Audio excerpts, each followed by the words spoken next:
ঈসা আলাইহিস সালাতু ওয়াস সালাম তার উম্মতের জন্য কান্না করে আল্লাহ কোরআনে আয়াত নাযিল করেছেন। আমার নবী এই দুইজন নবীর কান্না দেখে আমার নবীর চোখে পানি চলে আসছে। আমার নবী সাল্লাল্লাহু আলাইহি ওয়াসাল্লাম আসমানের দিকে দুইটা হাত উত্তোলন করে নিয়ে বললেন, আল্লাহুম্মা উম্মতি উম্মতি ফাবাকা ইয়া রাব্বুল আলামিন। ইব্রাহিম নবী যদি তার উম্মতের জন্য কান্না করতে পারে,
প্রাকৃতিক দুর্যোগ অবস্থায় বিভিন্ন ফেতনা থেকে ফারিক করে আল্লাহ সুবহানাহু ওয়া তাআলা জুমার দিন জুমার সালাত আদায় করার উদ্দেশ্যে মসজিদে আসার তৌফিক দিয়েছেন।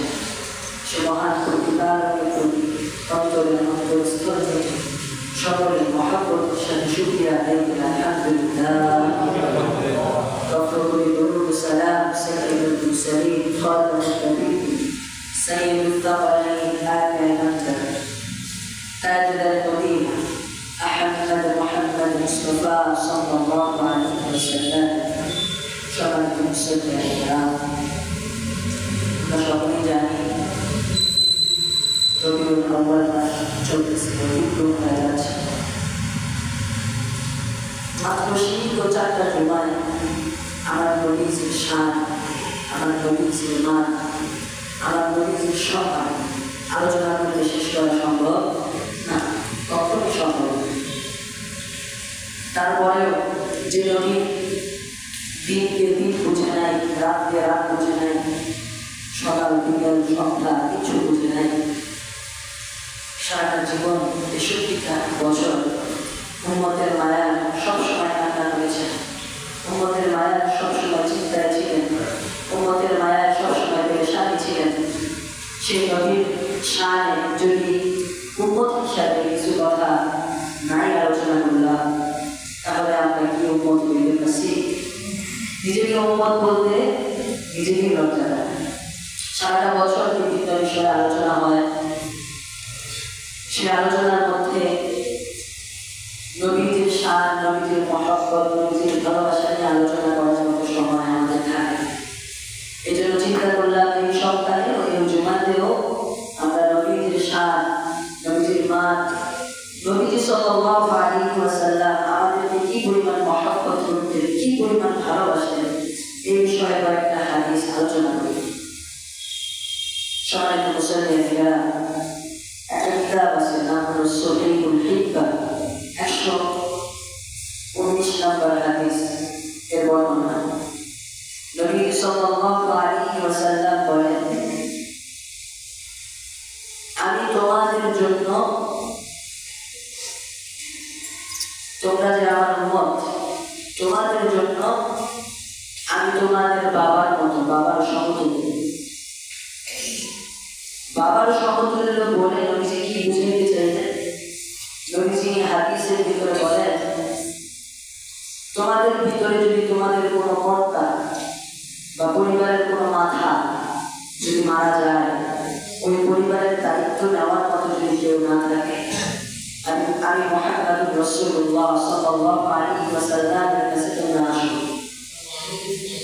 আমি আল্লাহর নবী সেই পরিবারের দায়িত্ব গ্রহণ করে নেব সুবহানাল্লাহ তোমাদের ভিতরে যদি কেউ অভাবী থাকে অভাব মোচন হচ্ছে না অভাব থেকে বের হয়ে আসতে পারতেছে না আমি মুহাম্মদ তোমাদের ভিতরে এখনো জীবিত আছি আমার কাছে তোমরা চলে আসো আমি তোমাদের সর্বাত্মক চেষ্টা করবো তোমাদের অভাব দূর করে দেওয়ার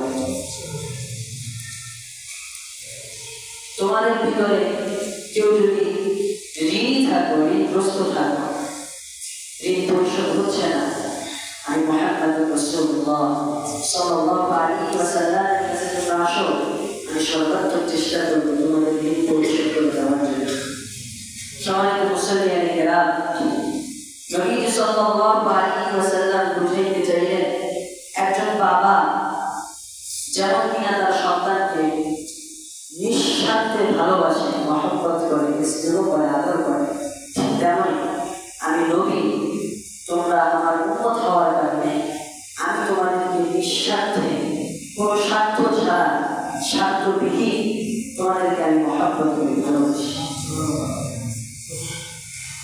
এক হাদিসে আসছে নবীজি সাল্লাল্লাহু আলাইহি ওয়াসাল্লাম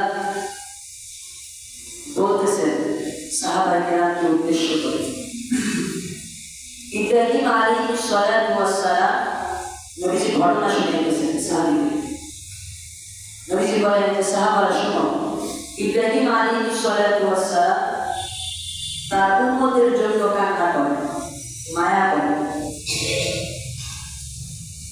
কেমন মায়া করে আল্লাহ আবার ওই ব্যাপারটা কোরআনের ভিতরে উপস্থাপন করে দিয়েছেন সূরাতুল ইব্রাহিমের 36 নম্বর আয়াতে আল্লাহ বলেন রব্বি ইন্নাহুন্না আযলালনা কাসীরান মিনান নাস ইব্রাহিম আলাইহিস সালাতু ওয়াস সালাম আল্লাহর কাছে কান্না করে বলেন আল্লাহ এই মূর্তিগুলা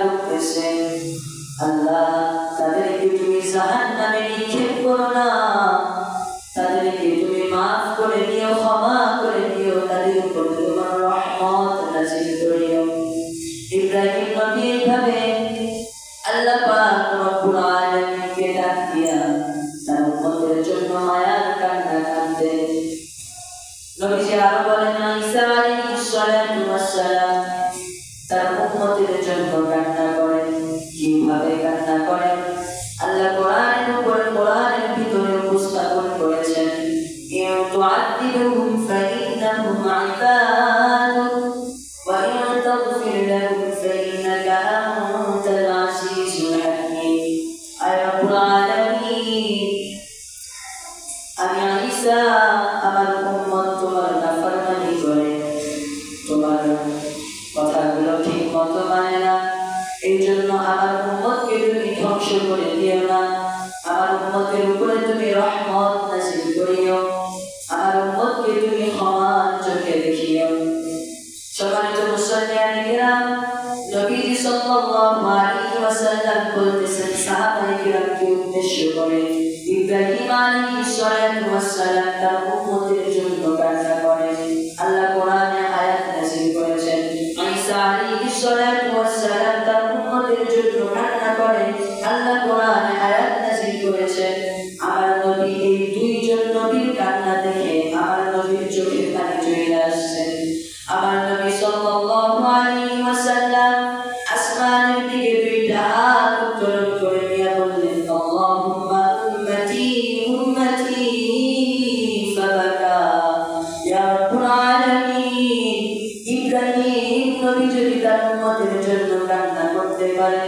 ঈসা নবী যদি তার উম্মতের জন্য কান্না করতে পারে আমি মুহাম্মাদুর রাসূলুল্লাহ কেন আমার উম্মতের জন্য কান্না করব না নবীজি সাল্লাল্লাহু আলাইহি ওয়াসাল্লাম ইয়া উম্মতি বলে দুই হাত তুলে কান্না করতেছেন আল্লাহ পাক রব্বুল আলামিনের সেই আরশ আজিম সহ্য করতে পারল না আল্লাহ পাক রব্বুল আলামিন জিবরাইল আমিনকে পাঠিয়ে দিলেন যাও যাও আমার নবী কেন কান্না করে জিজ্ঞাসা করে আসো আল্লাহ কি জানেন না নবী কেন কান্না করতেছেন অবশ্যই জানেন জিবরাইল আমিন আলাইহিস সালাতু ওয়াস সালাম নবী সাল্লাল্লাহু আলাইহি ওয়াসাল্লামের কাছে আসলেন বললেন ইয়া রাসূলুল্লাহ ইয়া হাবিবাল্লাহ আপনার কান্না আল্লাহ পাক রব্বুল আলামিন আর সহ্য করতে পারলেন না ইয়া রাসূলুল্লাহ আপনি কেন কান্না করেন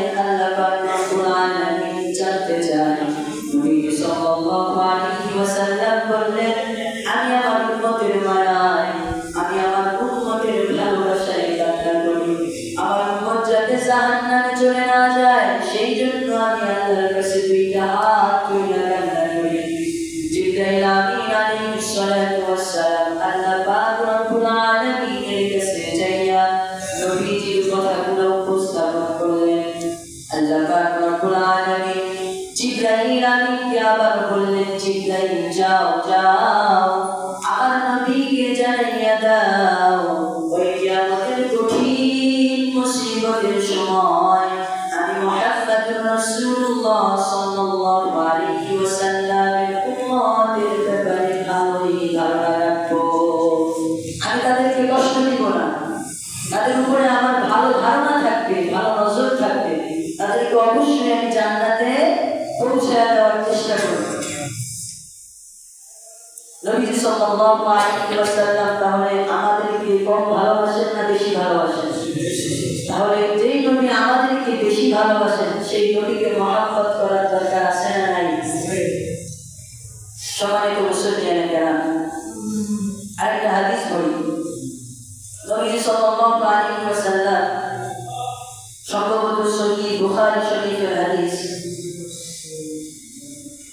নবী সাল্লাল্লাহু আলাইহি ওয়াসাল্লাম তায়েফের ময়দানে গেছেন আমরা জানি অনেকেই শুনছি তারপরও ইমানকে তাজা করার জন্য আবারও বলা তায়েফের ময়দানে গেছেন বিধর্মীদেরকে দাওয়াত দিয়েছেন বিধর্মীদেরকে দাওয়াত দিতে দিতে তিনজন আপন ভাই তাদেরকে নবীজি দাওয়াত দিতেছেন বলো কুলু লা ইলাহা ইল্লাল্লাহ মুহাম্মাদুর রাসূলুল্লাহ, এক আল্লাহকে স্বীকার করো এবং আমি মুহাম্মদুর রাসূলুল্লাহ সাল্লাল্লাহু আলাইহি ওয়াসাল্লাম তোমাদের নবী, আমাকে তোমরা মানো। এইভাবে নবী সাল্লাল্লাহু আলাইহি ওয়াসাল্লাম দাওয়াত দিয়েছেন। নবী সাল্লাল্লাহু আলাইহি ওয়াসাল্লামের দাওয়াত দেওয়ার পরে ওই তিনজন ব্যক্তি নবীর দাওয়াতকে গ্রহণ করল। তারা পজিটিভ ভাবে দাওয়াত দিল। তারা বলতেছে এই লোকটা মনে হয় পাগল, এই লোকটা পাগল। তা এলাকার যত বাচ্চা ছিল, ছোট ছোট শিশু ছিল, তাদেরকে নবীজির পিছনে লড়াই দিল। বললো এই ব্যক্তিটা হলো পাগল, তোমরা সবাই এই ব্যক্তিকে পাথর নিক্ষেপ করো। নাউযুবিল্লাহ। নবী সাল্লাল্লাহু আলাইহি ওয়াসাল্লাম ইসলামের দাওয়াত দিতে গেলেন তায়েফের ময়দানে। কোরআনের দাওয়াত দিলেন, এক আল্লাহর উপর ঈমান আনতে বললেন। ওই তায়েফবাসীরা আমার নবীজিকে চিনল না, আমার নবীজির ভালোবাসাকে বুঝলো না। তায়েফের মানুষরা আমার নবীর উপর আক্রমণ করলো, নির্যাতন করলো, পাথর নিক্ষেপ করলো। নবী সাল্লাল্লাহু আলাইহি ওয়াসাল্লামকে পাথর নিক্ষেপ করার কারণে তার দেহ মোবারক থেকে অঝোর ধারায় রক্ত ঝরিয়া পড়তেছে। নবীজির জুব্বা মোবারক ভিজা গেছে, নবীজির জুতা মোবারক ভিজা গেছে। নবী সাল্লাল্লাহু আলাইহি ওয়াসাল্লাম পাথরের আঘাত সহ্য করতে না পেরে এক পর্যায়ে মাটিতে লুটাইয়া পড়িয়া গেছে। আল্লাহ পাক রব্বুল আলামিন জিবরাইল আমিনকে পাঠাইয়া দিলেন, জিবরাইল যাও যাও, আমার নবীজি কতই না কষ্ট সহ্য করতেছে, কতই না যন্ত্রণা সহ্য করতেছে। জিবরাইল আমিন আলাইহিস সালাতু ওয়াস সালাম নবী সাল্লাল্লাহু আলাইহি ওয়াসাল্লামের কাছে আয়েশা বললেন, ইয়া রাসূলুল্লাহ, ইয়া হাবিবাল্লাহ, আপনার এত কষ্ট, এত যন্ত্রণা আল্লাহ আর সহ্য করতে পারেন নাই। ওই পাহাড়ের ফেরেশতাকে আপনার কাছে পাঠাইয়া দিয়েছেন। তায়েফের দুই পাশে দুইটা পাহাড় আছে। আপনি যদি পাহাড়ের ফেরেশতাকে একবার আদেশ দেন, দুইটা পাহাড় একসাথে হয়ে এই সমস্ত তায়েফবাসীকে বেঈমানদেরকে আল্লাহ ধ্বংস করে দিবেন। ইয়া রাসূলুল্লাহ, একবার অর্ডার দেন, একবার খালি আদেশ দেন। আপনার সাথে যারা বেয়াদবি করছে, গোস্তাখি করছে, আপনার সামনে যারা বেয়াদবি করছে, আল্লাহ পাক রব্বুল আলামিন আপনার অর্ডারের অপেক্ষায়, আপনি অর্ডার দিতে দেরি এক সেকেন্ড লাগবে না তাদেরকে ধ্বংস করতে। আমার নবী কি পরিমাণ উম্মতকে মায়া করে, আমার নবী উম্মতকে কি পরিমাণ মহব্বত করে। আমার নবী জিবরাইলকে বলতেছে, জিবরাইল, আমার এই উম্মতকে তুমি ধ্বংস করে দিও না, আমার এই উম্মতকে তুমি শেষ করে দিও না। আজকে তারা আমার উপরে পাথর নিক্ষেপ করেছে, আজকে তারা আমার উপরে নির্যাতন করেছে, জুলুম করেছে, তারা বুঝে নাই, তারা বুঝে নাই। আমি আশা করি তাদের পরবর্তী প্রজন্ম আমার উপরে কালিমা পড়ে মুসলমান হয়ে যাবে। আমি আশা রাখি তার পরবর্তী প্রজন্ম আমার উপরে কালিমা পড়ে মুসলমান হয়ে যাবে। তাদেরকে যদি ধ্বংস করে দাও, আমার উম্মত তো কমে যাবে। তারা হয়তো আজকে ঈমান আনে নাই, আমার উপরে বিশ্বাস স্থাপন করে নাই, তাদের কি হয়েছে? আমি আশা রাখি তার পরবর্তী প্রজন্ম যখন আসবে, আল্লাহি আল্লাহ চাইতো তারা আমার উপরে ঈমান আনবে। আল্লাহ তো ঈমান। নবী আমাদেরকে কম ভালোবাসে না বেশি ভালোবাসে? অবশ্যই বেশি ভালোবাসে। সেই নবীজিকে মহব্বত করার দরকার আছে না নাই? অবশ্যই আছে। সম্মানিত মুসলিমেরা, নবী সাল্লাল্লাহু আলাইহি ওয়াসাল্লাম উনাকে আল্লাহ পাক রব্বুল আলামিন এমন একটা দোয়া দিয়েছেন, এমন একটা বাক্য শিখায় দিয়েছেন, যে বাক্যটা দুনিয়াতে যত লক্ষ নবী আল্লাহ দুনিয়াতে পাঠিয়েছেন, কোন নবীকে আল্লাহ এই বাক্য শিখায় দেয়। কিন্তু আমার নবীকে এমন একটা বাক্য আল্লাহ শিখায় দিয়েছেন, আল্লাহ বলছেন যে হাবিব, আপনি যদি এই বাক্যটা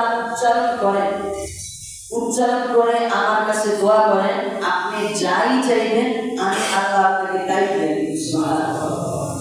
এবং এই যে সুযোগটা আপনাকে আমি দিচ্ছি, এই সুযোগ আমি বিগত কোন নবীকে দেই নাই। আমার নবী কতটা বুদ্ধিমান, কতটা বিচক্ষণ একবার চিন্তা করেন। নবীজি সাল্লাল্লাহু আলাইহি ওয়াসাল্লাম বলেন, আল্লাহ পাক রব্বুল আলামিন এমন একটা দোয়া আমাকে শিখিয়ে দিয়েছেন, এমন একটা সুযোগ আমাকে দিয়েছেন, যে দোয়ার মাধ্যমে, যে সুযোগের মাধ্যমে আমি যদি আল্লাহ পাক রব্বুল আলামিনের কাছে ওই দোয়ার মাধ্যমে যাই চাই না কেন, আল্লাহ পাক রব্বুল আলামিন সাথে সাথে আমার ওই দোয়াটা কবুল করে নেবেন।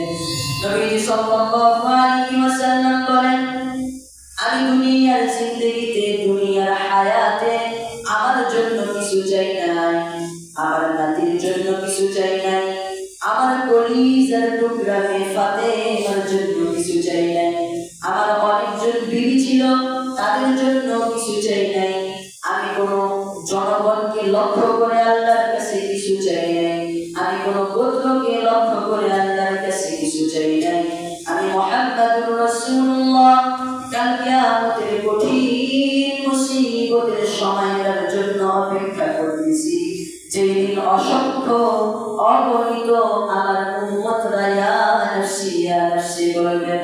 আল্লাহ পাক রব্বুল আলামিন যে সুযোগটা আমাকে দিয়েছেন, যে দোয়াটা আমাকে শিখিয়ে দিয়েছেন, কাল কিয়ামতের কঠিন মুসিবতের সময় আমার উম্মত যখন পেরেশান হয়ে যাবে, আমার উম্মত যখন ইয়া নাফসি বলে দৌড়াইতে থাকবে, আদম আলাইহিস সালাতু ওয়াস সালামের কাছে যাবে কিন্তু কোনো মীমাংসা হবে না, নূহ নবীর কাছে যাবে কিন্তু কোনো মীমাংসা পাবে না, ঈসার কাছে যাবে কোনো মীমাংসা পাবে না, মূসার কাছে যাবে কোনো মীমাংসা পাবে না, ইব্রাহিম নবীর কাছে যাবে কোনো মীমাংসা পাবে না।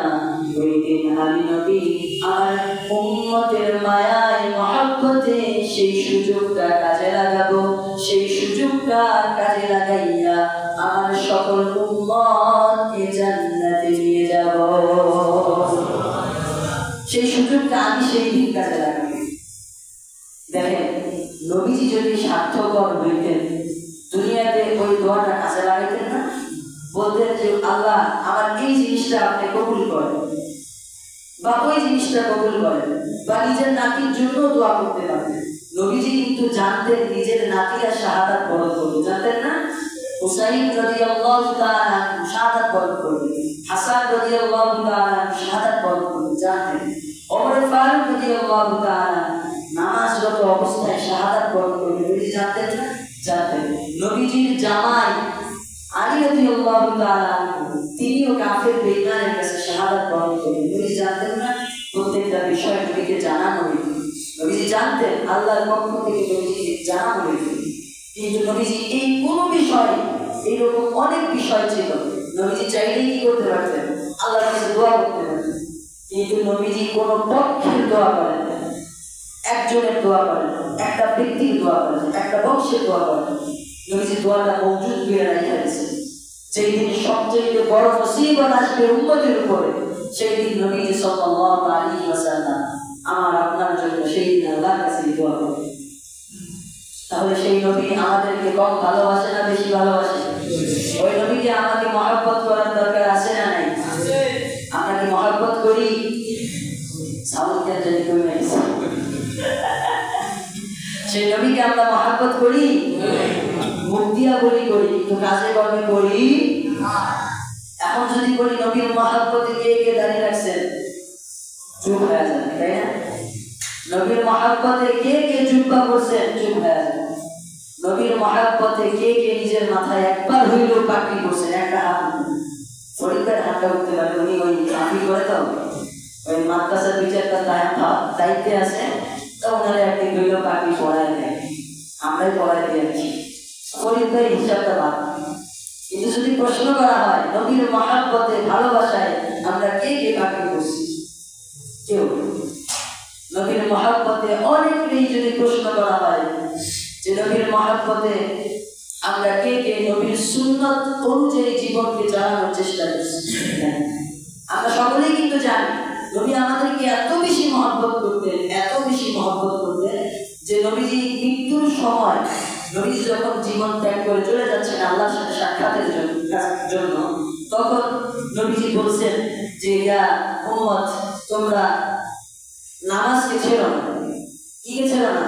নামাজকে ছেড়ো। নবী কি বলছেন যে আমার ছেলেকে দেখো, আমার নবীর ছেলে তো সবাই মারা গেছে, বা আমার জামাইকে দেখো, এটা বলছেন?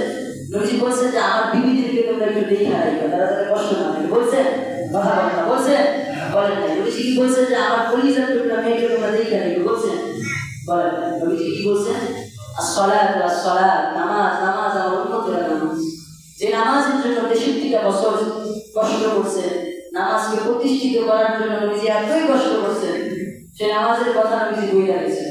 যে নবীজির মহাব্বতে, নবীজির ভালোবাসায় আমরা নামাজ পড়তে পারছি, পারি না। সবচেয়ে দুঃখের বিষয়, কষ্টের বিষয়, এই যে কয়েকদিন আগে একটা মানুষ মারা গেল, আমরা এই জায়গায় নামাজ পড়তেছি।